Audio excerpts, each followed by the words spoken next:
नमस्कार दोस्तों। आज नवरात्रि के नवे नवरात्र की बात करते हैं। तो नवे दिन दुर्गा के नवे स्वरूप सिद्धिदात्री का पूजन किया जाता है। माँ दुर्गा का यह स्वरूप सिद्ध और मोक्ष देने वाला है, इसलिए माता को माँ सिद्धिदात्री कहा जाता है। इनकी पूजा अर्चना करने से सभी कार्य सिद्ध होते हैं और मोक्ष की प्राप्ति होती है।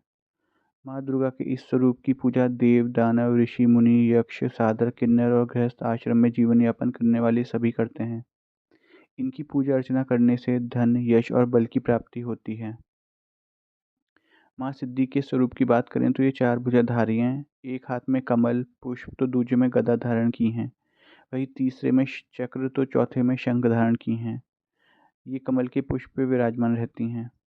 माँ सिद्धिदात्री समस्त संसार का कल्याण करती हैं, इसके लिए इन्हें जगत जननी भी कहते हैं। ग्रंथों, वेदों, पुराणों एवं शास्त्रों में माँ की महिमा का वर्णन निहित है। अब जानते हैं माँ सिद्धिदात्री की पूजन विधि।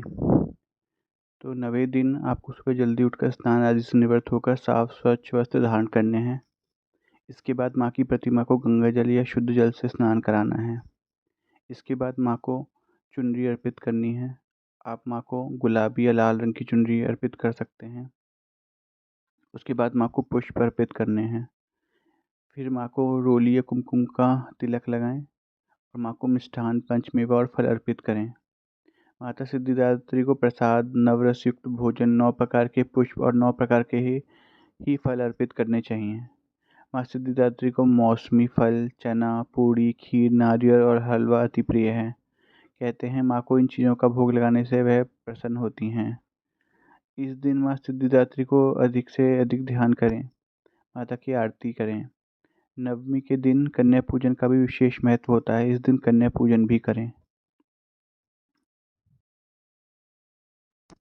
आइए अब जानते हैं माता सिद्धिदात्री की कथा। इस कथा को पूजा के समय जरूर सुने। इस व्रत कथा को सुनने मात्र से साधक की हर मनोकामना पूरी होती है। तो पौराणिक कथाओं के अनुसार भगवान शिव ने माँ सिद्धिदात्री की कठोर तपस्या कर 8 सिद्धियों को प्राप्त किया था। माँ सिद्धिदात्री की अनुकंपा से ही भगवान शिव का आधा शरीर देवी का हो गया था और वह अर्धनारीश्वर कहलाए।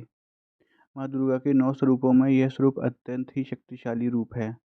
कहा जाता है कि देवी दुर्गा का यह रूप सभी देवी देवताओं के तेज से प्रकट हुआ है। कथा में वर्णन है कि जब दैत्य महिषासुर के अत्याचारों से परेशान होकर सभी देवतागण भगवान शिव और भगवान विष्णु के पास पहुंचे, तब वहां मौजूद सभी देवतागण से एक तेज उत्पन्न हुआ और उसी तेज से एक दिव्य शक्ति का निर्माण हुआ, जिसे माँ सिद्धिदात्री कहा गया। इसीलिए माँ सिद्धिदात्री की पूजा की जाती है। मैं आशा करता हूँ आप सभी को माँ सिद्धिदात्री का आशीर्वाद प्राप्त हो। धन्यवाद।